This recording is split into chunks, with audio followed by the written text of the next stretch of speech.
বহি ললো বলক এতিয়া যাত্ৰা আৰম্ভ কৰো চৌপাশে আছে মাথো পথাৰ আৰু পথাৰ বহুত দূৰ আহিলো কিন্তু এটাও কোনো ফালে মন পছন্দৰ চকুত লগা ঘৰ মই দেখা নাই চাওক দেখিছে নহয় অলবাৰী বৰকুৰিয়া নে কি পালো এইখিনি আগফালে পুৰা কলা হৈ আহিছে বহুত ডাঙৰকে বৰষুণ দিব চাগে বলকচোন গৈ থাকো আগলৈকে আজিৰ ভিডিঅ'টো আপোনালোকে পথাৰৰ মাজৰ পৰা ষ্টাৰ্ট কৰা বুলি নাভাবিব কাৰণ আছো আজি মই নলবাৰীত আৰু নলবাৰীৰ ইয়াৰে স্থানীয় ৰাইজৰ যিকোনো এঘৰ মানুহৰ ঘৰলৈকে যাম আৰু দেখুৱাম অন কেমেৰা যে এই নলবাৰী মানুহৰ ঘৰবোৰ কেনেকুৱা হয় কি ধুনীয়া নলবাৰী গাঁৱৰ পৰিৱেশ কিন্তু এনেকৈ আপোনালোকৰ কাৰণে একোটা ঘৰ বিচাৰি উলিওৱাটো অতি মাত্ৰা মোৰ কাৰণে কঠিন হৈ পৰে কাৰণ এনেকৈ বিচাৰি বিচাৰি যাওঁ পুৰণি অসমীয়া সংস্কৃতিৰ ঘৰ আছে নেকি বুলি এই ঘৰটো দেখিছেনে এই ঘৰটো এইখন লগোৱাৰ পৰা বৰ জ্বালা হৈছে দেখা নাপায় এই ফাকেদি দেখা দিছোঁ চাওক এই ঘৰটো এতিয়া বৰ্তমান সোমাই যাম বলক ঘৰখন চাওক অন কেমেৰা মই আপোনালোকক দেখুৱাই আছোঁ কাৰ ঘৰ হয় কি হয়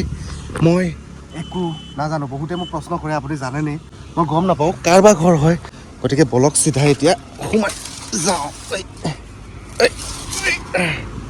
বলক কেতিয়াবা গালিও খাব লগা হয় কিন্তু আজিকালি অৱশ্যে প্ৰায় মোক চিনি পায় সেইকাৰণে দি দিয়ে পৰিষ্কাৰ এখন ঘৰ বৰষুণ দি আছে অলপ অলপকৈ নলবাৰী টু গুৱাহাটী যোৱা এইটো হৈছে মেইন হাইৱে নহয় মেইন ৰাস্তা আৰু তাৰ লগতে এই ঘৰটো আৰু কোনো বাউণ্ডেৰী ৱাল দি থোৱা নাই ঘৰটোত আছে এনেকুৱাকৈ জেওৰা আৰু জেওৰাও যদি দিছে ন খুব পৰিপাতি খুব ধুনীয়াকৈ ৰাখিছে চৌপাশে আছে এনেকৈ ফুল গেন্ধে মালতী বিভিন্ন ধৰণৰ ফুল আছে তগৰ ফুল বিভিন্ন ধৰণৰ ফুল এনেকৈ ফুলি আছে আৰু সন্মুখত এনেকৈ নাৰিকলৰ পুলি সন্মুখত ফুলি আছে জবা ফুল আহক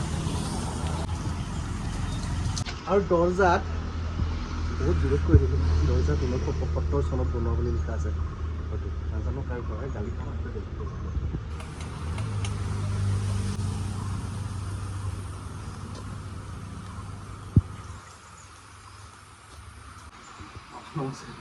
মানে মই আচলতে অকণমান অকৱাৰ্ড ফিল কৰিব পাৰে মই আচলতে অন কেমেৰা আহিছোঁ মানে যাৰে ঘৰত যাওঁ মই অন কেমেৰা যাওঁ কেমেৰাটো অলপ ওচৰত লৈ আহক মানে মই এটা ইউটিউব চেনেলৰ পৰা আহিছোঁ ইউটিউব চেনেলটোৰ নাম হৈছে MS World 1 তো তাতে মই অসমৰ ৰাজ্যৰ কিছুমান পুৰণি হেৰিটেজ প্ৰপাৰ্টি কিছুমান থাকে যে পুৰণি ঘৰ যেনেকুৱা আপোনালোকৰ ঘৰটো বহুত পুৰণি তেনেকুৱা ঘৰবিলাক অসমৰ ৰাজ্যত দেখুৱাওঁ সেইকাৰণে অন কেমেৰা আহিছোঁ দাদাই খুব লাজ কৰি আছে আপোনালোকৰ ঘৰখন অসমৰ ৰাজ্যত দেখুৱাব পাৰিম ন তেখেতে খুব হাঁহি মুখেৰে উত্তৰ দিছে দেখুৱাব পাৰিম বুলি আৰু এই ঘৰখনো চাগে খুব এটা পুৰণি হ'ব কিমান বছৰ পুৰণি হ'ব 1975 চন মই কৈছিলোঁৱে এয়া ক'ত গ'ল এয়া 1975 চনত বনোৱা এখন ঘৰ আৰু তেতিয়াৰ পৰা কাউণ্ট কৰি লওঁ কমেও 51 ইয়াৰ্ছ এইটো চাইডে আছিল গৰু গাড়ীত চাগে বস্তুবিলাক অনা হৈছিল আগতে আনিছিল এতিয়াতো ট্ৰাকত অনা হয় গোটেই সবিশেষ পৰিৱেশটো আপোনালোকক দেখুৱাম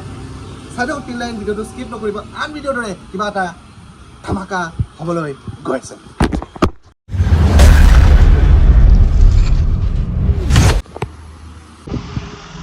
ভিতৰৰ ভাগত সোমাই আহি যেন কিবা বেলেগ পুৰণি এটা ঘৰত আহিছোঁ তেনেকুৱা এটা অনুভৱ হৈছে কাৰণ আগৰ দিনৰ ঘৰবোৰ এনেকুৱাই আছিলে ওপৰত চাওক এইটো মাটি টিং এই মাটি টিংটো কি বুলি কয় এটা ভাল নাম এডভাষ্টাৰ সেনেকুৱা কিবা এটা কয় খুব ধুনীয়া এই ঘৰটোক ঠাণ্ডা কৰি ৰাখে এই টিংটো তেতিয়া দিনতে লগোৱা নে নতুনকৈ লগাইছে পিছত লগাইছে আচ্ছা অ'কে আৰু এই ঘৰখনৰ মুৰব্বী গৰাকী অনাৰ বুলি ক'ব পাৰোঁ আপোনাক গৃহস্থ তেখেতৰ ভাল নামটো অসমৰ ৰাইজে জানিবলৈ বিচাৰিব দাদাৰ নাম বিমল কলিতা খুব ধুনীয়া এটা নাম বিমল কলিতা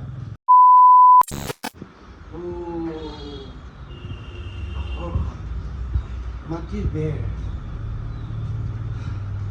এনেকুৱা এখন ঘৰতে চাগে আপোনাৰো সেই সোণালী শৈশৱটো পাৰ হৈছে এইখন ঘৰতে এনেকুৱা এখন ঘৰৰ পৰাই যেন আপুনি চাইকেল লৈ ৰাতিপুৱা সময়ত দৌৰাদৌৰিকৈ দুমুঠিমান ভাত মুখত দি স্কুললৈ বুলি ওলাই গৈছে বিমল দা আপোনাৰ সেই সোণালী দিনবিলাক মনত পৰেনে আগতেতো আপোনালোকে এনেকৈ গৈছিলে এইখন ঘৰতে পঢ়া শুনা ইয়াৰ পৰাই 19 শতিকাৰ আমাৰ যিখিনি ল'ৰা ছোৱালী আছে বেছিভাগে যিসকল গাঁৱৰ পৰা বিলং কৰিছিলে তেখেতলোকে পাইছে যে তেতিয়া দিনত কিছুমানৰ হাতত বেগো আছে এনেকৈ কিতাপৰ টোপোলাটো লৈ গৈছিলোঁ স্কুলত সেইটো ময়ো পাইছোঁ গতিকে সেই তেতিয়া দিনবোৰ আৰু এতিয়া দিনবোৰৰ মাজত বহুত ডিফাৰেঞ্চ এই ঘৰবোৰ কিমান পুৰণি আহক মই দেখাই আছোঁ ইফালে কেমেৰাত চাওক এইবোৰ গোটেই যে আছে মাটিৰ বেৰ হয় মাজে মাজে ৰং কৰি থকা হয় ওপৰৰ ফালে চিলিংবিলাক চাওক ইয়াতে থকা চিলিংবিলাক সম্পূৰ্ণ বেলেগ, সম্পূৰ্ণ পৃথক।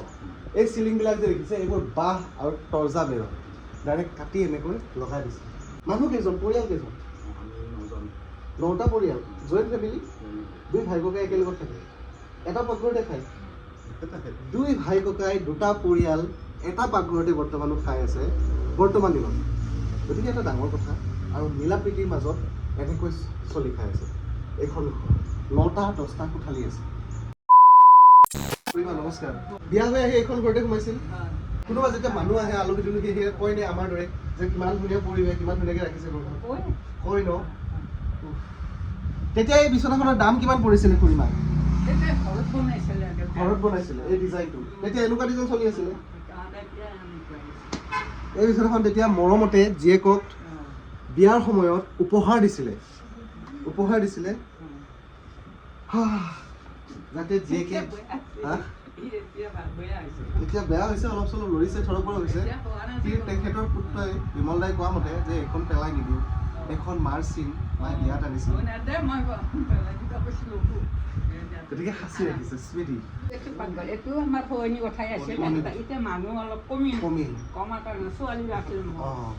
এইখিনি মোৰ এটা প্ৰশ্ন আহিছে, আপুনিতো খুব ধুনীয়া এজনী অসমীয়া বোৱাৰী, মানে এতিয়া বৰ্তমান ধৰক হেৰি হ'ল, গতিকে অসমীয়া সংস্কৃতি ধুনীয়াকৈ অসমীয়া সাজপাৰ পিন্ধি আছে। আপোনাৰ নামটো আমাৰ ৰাইজে জানিবলৈ বিচাৰিছে।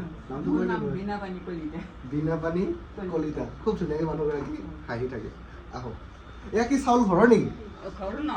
কিনা চাউল। আমাৰ ঘৰত খেতি নাই। আৰু ইফালে যদি মই সোমাই যাওঁ, এই ৰুমটো খুব এটা আহল বহল, এটা ডাঙৰ ৰুম। প্ৰত্যেকটো ৰুমতে দুখন এনেকৈ বিচনা দিয়া হৈছে।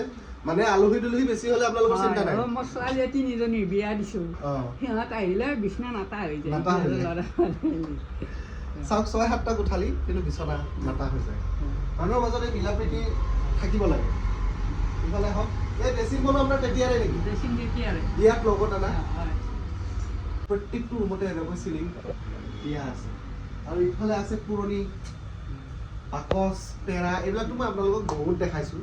আৰু সেয়া পিছফালে ৰাখি থৈ। আৰু এই ইঞ্জিনিয়াৰিং কামবিলাক কোনে কৰিছে? এই আঁকা-আঁকি কামবিলাক এই মাইনাহঁতে কৰিছে যে। তোমালোকে কৰিছা? কি নাম তোমালোকৰ? কি ক্লাছত পঢ়ি আছা? ক্লাছ 4ত পঢ়ি আছা। স্কুলখনৰ নামটো কি? হয় নেকি? আৰু তোমাৰ? 2য় শ্ৰেণীত পঢ়ি আছা। আজিকালি ল'ৰাবিলাক খুব স্মাৰ্ট। আগতে আমাৰ যেতিয়া এনেকৈ নাম সুধিছিল, বিমল দাই চাগে গম পাব, আৰু অংক মাষ্টৰ যদি আহে আমি টুটুৰাই পলাইছিলোঁ, আৰু নাম সুধিলে আমি কুচি মুচি ভিতৰত সোমাইছিলোঁ। কিন্তু আজিকালি ল'ৰা ছোৱালীবিলাক খুবেই স্মাৰ্ট, নাম সুধিবই নাপায়, আগতে নামটো উত্তৰ দি দিয়ে। এই ঘৰটো কিমান পুৰণি, ইয়াতে আপোনাৰ চকুত লাগিব, চকুত থৰ হৈ যাব। কাৰণ একো একোটা শাল কাঠৰ খুটা যেতিয়া এনেকৈ ঘূনে ধৰিব, ইয়াৰ পৰাই গম পোৱা যায় যে এই ঘৰটো কিমান পুৰণি। লাইটটো দিবচোন বৌ। এইটো পাকঘৰ ন?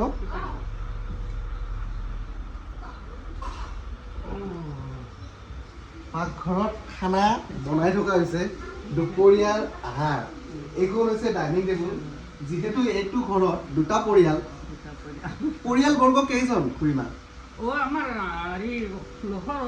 বাচ্ছা এটা আছে 1.5 বছৰীয়া, সি 9জন। তাৰ লগত 9জন, মানে 9-10জন পৰিয়াল এইখন ঘৰতে একেলগত খোৱা মেলা কৰে। আৰু সৰু ভাইটি বিয়া হৈছে, সৰু দাদা। আপুনি সৰুজনী? অ'কে, নমস্কাৰ। এনেকৈ কেমেৰা অন কেমেৰা চা চিনাকি হয়, আৰু বিহাইণ্ড দ্য কেমেৰা বহুত মানুহ থাকে। ইফালে এটা আছে ফ্ৰিজ, পাকঘৰ সোমাই ডাঙৰ এটা খুব ধুনীয়া ফ্ৰিজ। আৰু এইটো হৈছে ডাইনিং টেবুল।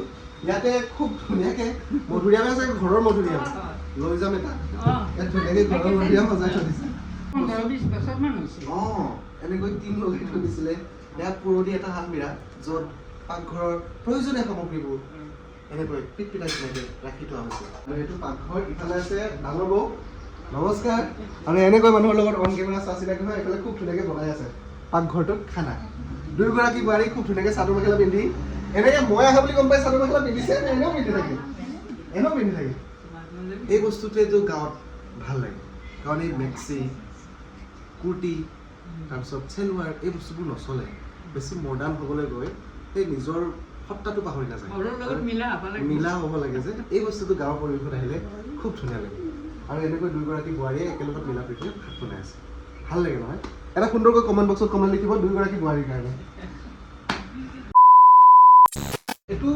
এইটো কেতিয়া আপোনাৰ মানে মই নাহাৰে আপুনি নাহাৰে মানে প্ৰায় 70 বছৰমান আগত বেছি হ'ব এইটো আগৰ দিনত আৰু যেতিয়া আমাৰ আইনখন ইমান ষ্ট্ৰং নাছিল তেতিয়া দিনত আমাৰ ককাহঁতে আনিছিলে একোটা সম্ভ্ৰান্ত ঘৰৰ পৰিয়ালত গ'লে এনেকুৱা ধৰণৰ হৰিণা পুখুৰী টিং থকা এটা স্বাভাৱিক কথা ধুনীয়াকৈ সজাই থৈ দিয়ে দুৱাৰ আৰু ঠিক একেদৰে ইয়াতেও খুব ডাঙৰ হৰিণা পুখুৰী টিং দুটাকৈ আঁৰি থোৱা হৈছে আৰু এইখিনি হৈছে খুব ধুনীয়া এটা মুকলি পৰিৱেশ ইয়াতে যেতিয়া আপোনাৰ ভাগৰ থাকে কাম কৰি ইয়াতে বহিব পাৰে পিছফালে বোৱাৰী ছোৱালী আছে নেকি কৰিবা পিছফালে নাই পিছফালে এইফালে গোহালি ঘৰ আছে এইটো মন্দিৰ সৰু মানে ঘৰ নেকি আপোনাৰ ঘৰৰ নামতে নেদেখায় হ'ল সৰু অৰিজিনেলি ক'ৰ বিয়া পাতি ক'ৰ পৰা আনিছা নলবাৰীৰে হয় আহক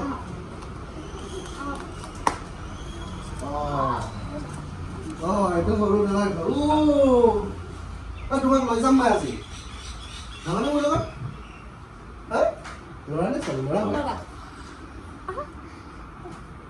একদম ৰ ফুটেজ দেখাই আছো কোনো ধৰণৰ এডিটিং কৰা নাই একদম ৰ ফুটেজ চাওক এঘৰ অচিনাকি মানুহৰ ঘৰত গৈ এনেকৈ তেখেতলোকৰ ঘৰখন যায় তেখেতলোকৰ লগত এটা সম্পৰ্ক গঢ়ি তুলি আপোনালোকক সেই ভিডিঅ'টো দেখুৱাটো এটা বহুত ডাঙৰ কথা এয়াই চাগে অসমীয়া মানুহ আপুনি হঠাৎ এনেকৈ এঘৰ মাৰোৱাৰী মানুহৰ ঘৰত যাবলৈ নোৱাৰে এয়াই চাগে আমাৰ অসমীয়া সত্তা এয়াই চাগে আমি অসমীয়া আৰু এই বস্তুটো আমি দেখুৱাওঁ আৰু এখন পুৰণি ঘৰ তেখেতলোকে সাঁচি ৰাখিছে স্মৃতি হিচাপত নিজৰ শৈশৱকালটো নিজৰ সেই পুৰণি দিনবোৰ সেই ঘৰটোতে তেখেতলোকে দেখা পায় নিজৰ মাকৰো পুৰণি সম্পত্তিবোৰ পেলাই দিব খোজে মাকে ক'লে নহয় কিমান তেখেতলোকে পেলাই নিদিয়ে গৰম লাগিছে ন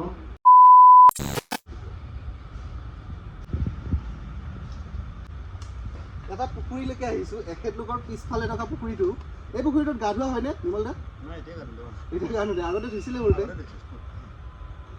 আৰু মাছ দিয়া হয় এইটোত মাছ দিয়া হয় বৰশী দি টোপায়নে মাছ বৰশী দি ধুনীয়াকৈ মাছ বৰশী বাবলৈ এনেকৈ ধুনীয়াকৈ সাঁতোৰ দি থোৱা হৈছে আৰু এনেকৈ বৰশীত মাছ টুৱাই খাব পাৰে আৰু পুৰি চুৰি ধুনীয়াকৈ এটা খুব ধুনীয়া সুন্দৰ পৰিৱেশ গৰমৰ দিনত যেতিয়া বৰষুণ নিদিয়ে এতিয়াতো বাৰিষা কাল কাৰণে অলপ খেলি মেলি হৈ আছে যেতিয়া বৰষুণ নিদিয়ে তেতিয়া খুব পৰিপাতি হৈ থাকে ইয়াতে চাং এখন বনাই লৈ পৰিৱেশ উপভোগ কৰি বৰশী টুৱাই থাকিব পাৰে খুব ধুনীয়া লাগিছে দেই এইটো জাৰ্চি বিধ হয় মানে ক্ৰছ আৰু বিমল দাই কৈছে মাকটো অসমীয়া এইটো জাৰ্চি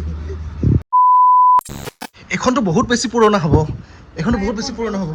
15-20 বছৰ বেছি হ'ব এইখন সেই যেতিয়া প্ৰথম বেটৰ ডিজাইন ওলাইছিল তেতিয়াৰে হয় এইখন বেটৰ চোফা চাওক তেতিয়া এই বেটৰ চোফাখন থকা মানে এটা সম্ভ্ৰান্ত ঘৰৰ পৰিয়াল কাৰণ তেতিয়া এই বেটৰ চোফা মানুহৰ ঘৰত পাবলৈ নাছিল চাওক এইখন বেটৰ চোফা আজিও ঠিক একেদৰে আছে কি নাম তোমাৰ ঐ টুকুলু কি নাম তোমাৰ নামটো কোৱা আকৌ কি নাম কি ভাল চাওক আৰু বিমল দা এয়া চাওক এক টোপোলা মধুৰিআম দিছে আৰু এনেকৈ বিহাইণ্ড দ্য কেমেৰা বহুত মানুহ থাকে চবকে কেমেৰা ফ্ৰেমত অনা নাযায় আৰু যোৱা সময়ত এনেকৈ চবে বিদায় দিবলৈ ওলাইছে আৰু ইফালে বৌহঁত আছে বৌহঁত বাই বাই ফুৰিমা বাই বাই যাওঁ সৰু বৌ ডাঙৰ বৌ যাওঁ আৰু এই ভিডিঅ'টো ইমানতে সমাপ্ত কৰিবলৈ ওলাইছোঁ আৰু আজিৰ এই ভিডিঅ'টো চাই কেনেকুৱা পালে বিশেষকৈ এই ঘৰৰ পৰিয়ালটো সৰু বাবু মাইনাহঁতক আৰু গোটেই পৰিয়ালটো কেনেকুৱা পালে ঘৰখন চাই কেনেকুৱা পালে এটা সুন্দৰকৈ কমেণ্ট বক্সত কমেণ্ট দিবলৈ নাপাহৰিব আৰু যিসকলে বৰকুৰীয়াৰ পৰা চাই আছে নলবাৰী সেইলোকে এটা ধুনীয়াকৈ